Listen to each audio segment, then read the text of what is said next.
You're listening to Podmini. You're listening to Podmini.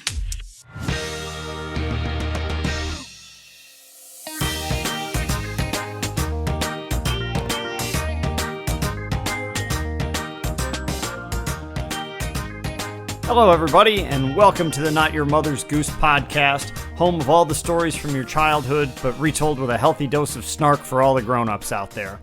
I'm Topher Goggin. Coming up this week, we'll take a long walk in the woods to revisit Bambi, study up on pest control with the Pied Piper, and find out which famous character was eliminated on The Masked Singer when we check the news. Up first, though, let's boost the self-esteem of all the parents in the audience as we check in on everyone's favorite juvenile delinquent, Pinocchio. If this doesn't make you feel good about your parenting skills, nothing will. Pinocchio. I've got to admit to you that back when I was originally writing Not Your Mother's Goose, I think I probably wrote more jokes and headlines about Pinocchio than any other character. Whether it was Pinocchio fails polygraph exam, Pinocchio nose job explodes after he's asked, "Did you get a nose job?" It was like the Costco of Pinocchio jokes around my computer.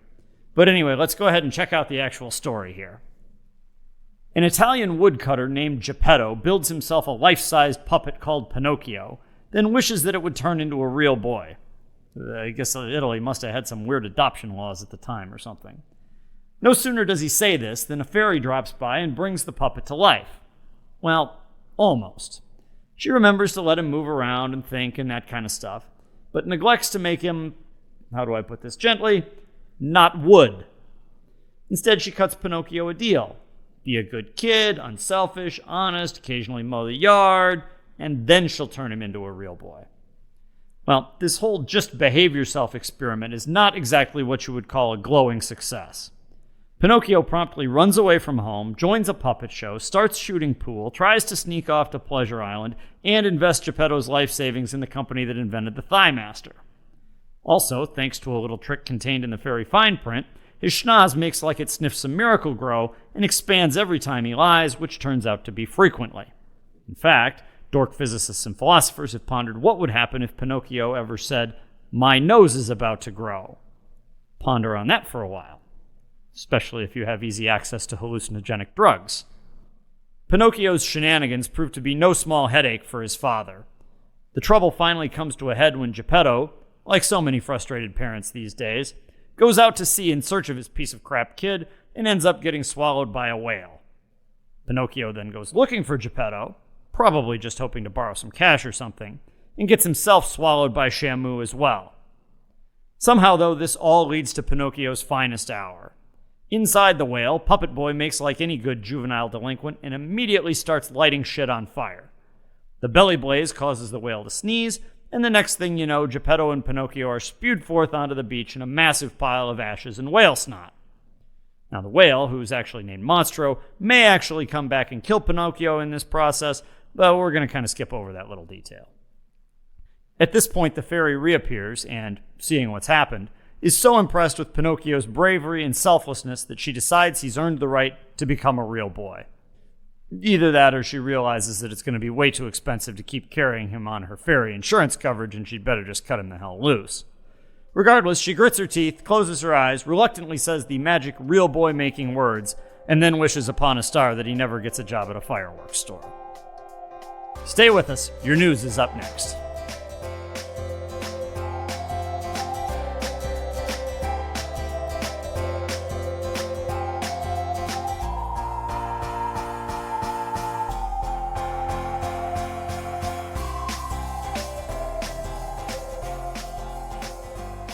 It's time for a check of the news. Here's some of the stories some of your so-called major news outlets somehow missed this week. Little Red Hen outsources bread-making operation to China. PETA to protest popping of weasels. Hungry Captain Hook wonders if Peter Pan will be creamy or crunchy. And big news in the world of celebrity gossip is it looks like the Pumpkin Eaters are headed for a divorce. Another seemingly rock-solid couple appears to have fallen by the wayside, as Peter Pumpkin Eater's wife Lois confirmed this week that she has filed for divorce. Though the news came as a shock to outsiders, online commentators were quick to blame the breakup on the emotional wear and tear caused by Mr. Pumpkin Eater's serial womanizing. In a new report, BuzzFeed says it has already spoken to at least 17 women who claim to have received explicit pics of Peter Peters Peter. Lois attempted to put an end to the rumors, telling reporters yesterday that, quote, "The truth is, I've just always hated pumpkins." She refused, however, to comment on a report that she was recently photographed canoodling with her personal trainer, Buck Pumpkins Suck. With no children between them, the divorce proceedings will primarily focus on the division of the Pumpkin Eaters' property. That includes their 2004 Winnebago pumpkin shell that legal experts say will probably just be made into a pie and sliced up. We'll be right back after this message. Hey everyone, it's your old buddy Brian Weefrich here. We all know that exercise is important, but not everyone can run marathons all the time. I mean, what if you're locked in a tower? Introducing Tower 90 Extreme. That's right, T90X, the 90-day home workout you can do from the comfort of your own turret. T90X is the finest in fairy tale and nursery rhyme fitness. We're not just exercising your head, shoulders, knees, and toes here, folks. Where other programs will try to get you with simple moves like upright, row your boats, we'll have you rocking your entire core doing planky doodle dandies and tackling the mother of all T90X workouts, ba burpees. And wait, there's more. If you ever do get out of that tower, you can even take T90X on the road with our wildly popular bonus dance workout, I've Been Twerking on the Railroad. Check it out. I've been twerking on the railroad all the live long day. I've been twerking on the railroad, shake my butt in every way. Hey, get my old caboose moving. Oh no, I think my pants are torn. Can't you hear old Tony counting? So what are you waiting for? You know you're stuck in that tower till your hair grows out, so you might as well get in shape. For just 3 easy payments of a bale of straw, plus Rumpelstiltskin's phone number, you can get back the body you had once upon a time. Order now. Thanks to Brian Weefrich for helping out with that. Weef, expect good form on those ba burpees. I'll come to your house and check. Let's get back to the news and see what else we've missed. Locks of Love reports record wig production after donation from Rapunzel. Chicago Blackhawks sign deal with Elsa after Zamboni breaks down. IKEA 2-for-1 Tuffet sale, a surprising flop. The 4th season of Fox's hit costumed reality show The Masked Singer kicked off last night, with gigantic woodsman Paul Bunyan being revealed behind the mask of the ox. In retrospect, putting an 18-foot-tall man in a blue ox suit might have been a little too obvious, acknowledged a Fox Network spokesperson following the episode. Showrunners admitted that celebrity panelist Jenny McCarthy guessed Bunyan's identity almost immediately after his off-key performance of the Monty Python song I'm a Lumberjack and I'm Okay. They did point out, however, that fellow panelist and noted terrible guesser Ken Jeong confidently declared that the ox was either Celine Dion or, quote, maybe Cookie Monster. The season will continue with a new round of singers next week, though online spoilers are already speculating that the costumed aardvark that's missing an arm and a leg may be the gingerbread man.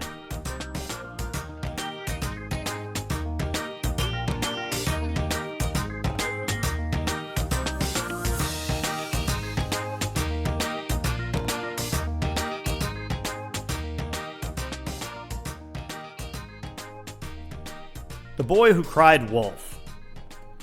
You know, I didn't realize this till just a couple minutes ago, but if you want to talk about a group that is well represented in these kinds of stories, it is shepherds. Outside of, let's say, orphaned royalty and wolves that are bad, they are right near the top of the list. And it must be that they've just got a good agent repping them, because as we're about to see, it's not like they're getting coverage because of the fine work they're doing out in the fields with the sheep. We'll start with one that could teach all of us a thing or two, and that's The Boy Who Cried Wolf. Here's the basic lesson. The next time you get a paper cut, how about you don't howl like you just chopped your leg off? Actually, that's a bad example because that's fully justified in the event of a paper cut. Those things hurt like a mother. But you get my general idea. In the story, we've got this kid whose job is to watch the local sheep, mainly to make sure that the big bad wolf doesn't come rolling into town and eat them for lunch. So we actually get a wolf in this story, too. This job is not exactly exciting. But the boy realizes that if he just hollers, "Wolf!" the whole phone book from A to Z will come rushing in to assist. And so that's what he does. "Wolf, wolf, wolf!" Enter the cavalry. Just kidding. LOL. This charade goes down a couple of times, providing the boy with great entertainment, but not going over so hot with the townsfolk. It's not unlike the people on ESPN that declare every August that the Cleveland Browns will definitely be winning the Super Bowl this year. Of course, as you've probably gathered, this is the point in the story where the wolf actually shows up. "Wolf, wolf, wolf!" the boy cries. And nobody comes to help. Well, actually, one guy does, but it's just that crazy neighbor of yours that keeps posting memes that Elon Musk will be giving away a free Tesla to the first 10,000 people that share this picture of a koala on water skis. The sheep, meanwhile, well, they make for a nice dinner for the wolf. So the moral of the story is simple. Don't lie. Save the panicking for things that actually matter. And when in doubt, just have the Cleveland Browns keep an eye on your sheep. And since we're talking about shepherds, is it just me, or is this possibly the most incompetent profession in the entire fairy tale world? The boy who cried wolf really shouldn't be winning any awards, but consider the rest of the competition for Shepherd of the Year. You got little Bo Peep, who loses her sheep, then decides the best strategy to get them back is to ignore them. So basically we're talking about a shepherd who plays hard to get. That seems like a good plan. Then you've got little boy Blue, who apparently splits his shepherding time between playing his trombone and sleeping under a haystack. That'll be effective. Frankly, if I am ever in need of a shepherd, and you never know when that might happen, I'm calling Mary from Had a Little Lamb fame. I don't know that she was trying, but she at least managed to have that thing follow her to school for the day. And in this world, that is a blue ribbon performance right there.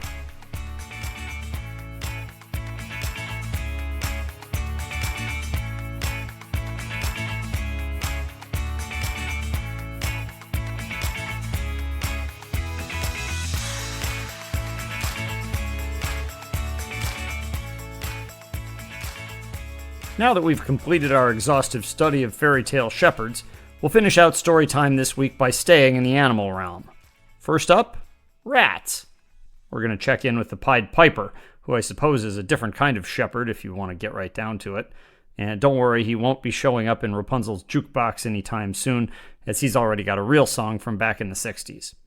Once we're done with that, we'll head out into the woods and finish up with a classic in Bambi. Here we go. The Pied Piper of Hamelin. So apparently this is one of those stories that history folks spend time researching to figure out which parts might actually be true, which is a little on the creepy side, not to mention a fine use of someone's time. Also, and this came as news to me, I guess the word pied in the title Pied Piper actually means that he wore multicolored clothing, not that he got hit with banana cream Fozzie Bear style. So, those are your pieces of free information today. Now that we're smarter than we were 30 seconds ago, let's do some Pied Piping. Do you have bratty, annoying kids? Do you also find paying bills annoying? Is your house infested with rats? If you said yes to all three of these questions, remind me not to come visit. And when I'm not hanging out at your place, sink your teeth into the story of the Pied Piper, as it holds the answers to all of your problems. So here's the lowdown. The town of Hamelin was being overrun with giant rats, and not just because they opened too many Chuck E. Cheeses. The Hamelin Tourism Board apparently concluded this wasn't ideal for their next ad campaign, but I guess Yelp was down for maintenance that day, so they went to the Yellow Pages in hopes of finding an exterminator. Now, let's just say they didn't land on the 13th century version of the Orkin Man. Their guy rolls up to the job site, reaches into the back of his truck, and busts out a flute. Thinking about this, it might have been more effective just to hire a 6th grader to walk through town playing his recorder. That would be so annoying that nobody would be worried about the rats anymore. Instead, the flute man plays a snappy tune, possibly Achy Breaky Heart, and the rats all waltz off following him through town and straight into the river. So basically, the Pied Piper is more or less the band on the Titanic, and the rats go down with the ship. Success. So things are going swimmingly, except for the rats, right up until the Hamelin Town Council decides to stiff the Pied Piper on the bill. Rather than turn it over to collections, the Piper goes with the alternative plan of sneaking into town while all the adults are at church, playing the Ice Cream Man song on his flute, and leading all the kids off into oblivion. So, that's one way of dealing with getting stiffed out of $100. Now, of course, this is a fairy tale, so it's not like the kids are gone for good. Soon enough, they Whoa, wait. Say they are gone for good? Like, adios, Vamushki? That's the whole story? Kids are gone? Unpaid rat bill means your kids disappear? Well, that is a lovely tale. And I guess it explains the lack of a Pied Piper ride at Disney World. Yeesh.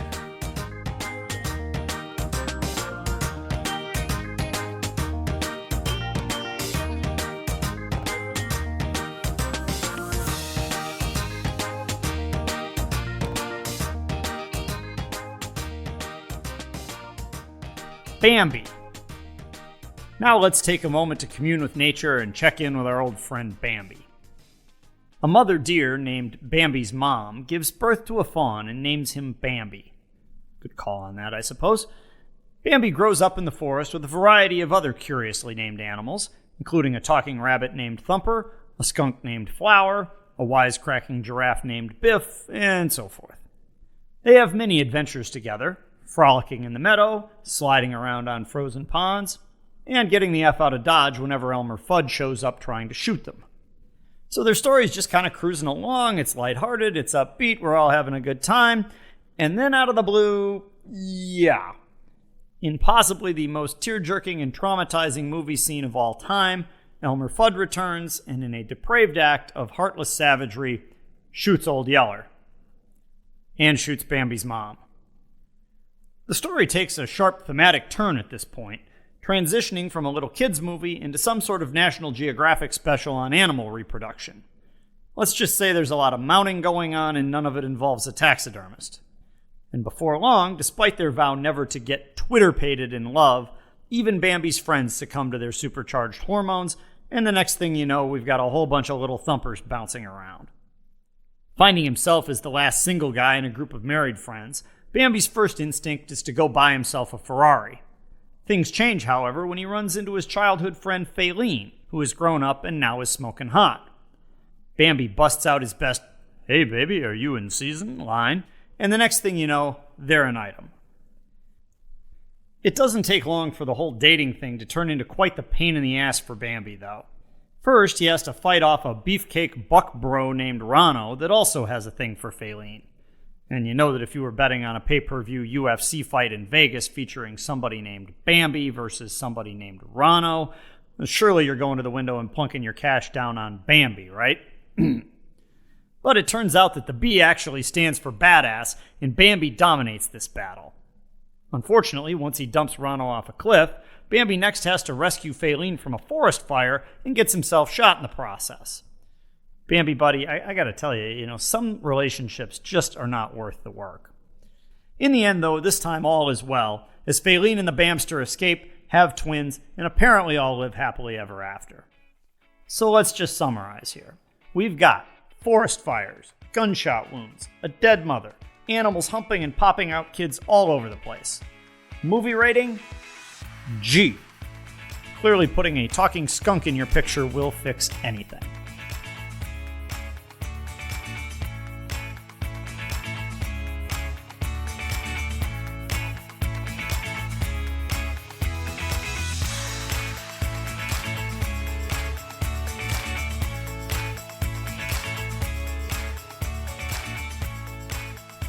We'll spare you from firing up Rapunzel's jukebox this week.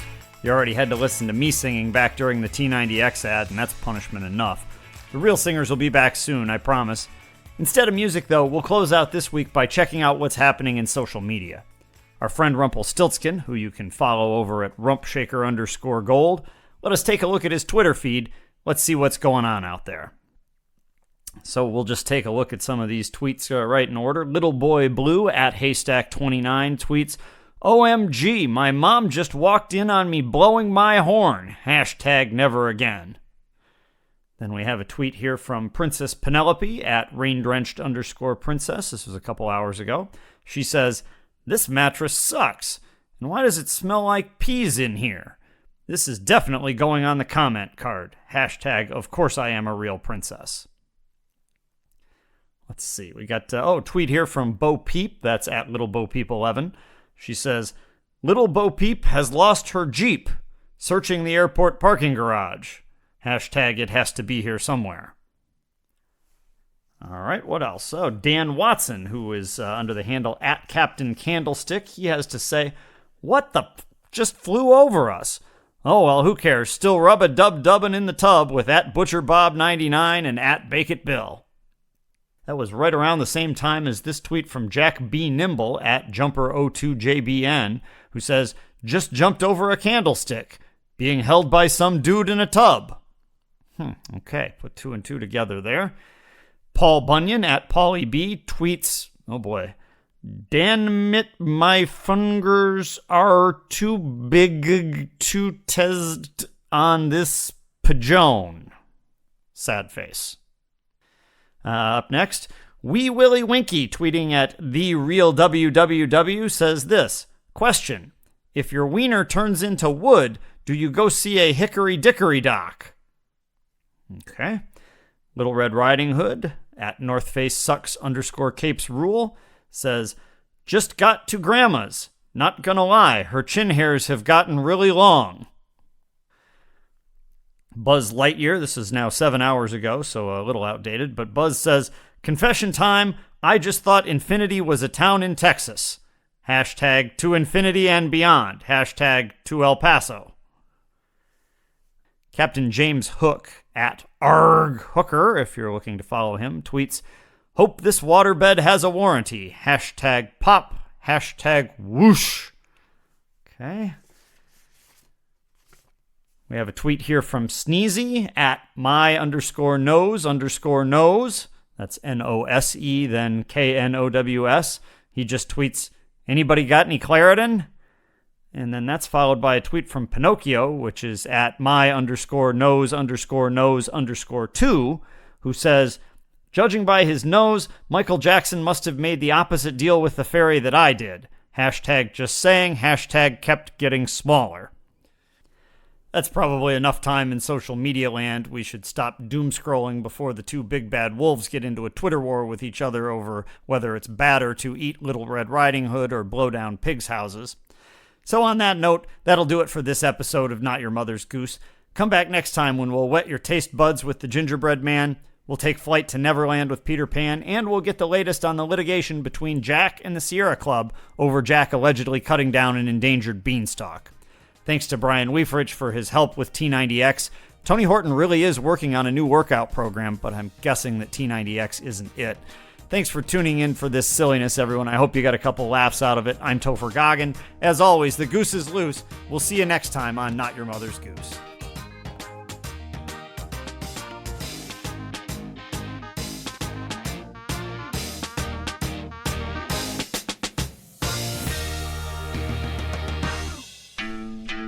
You've been listening to a Podmany original production. Thank you. Podmany. Thank you.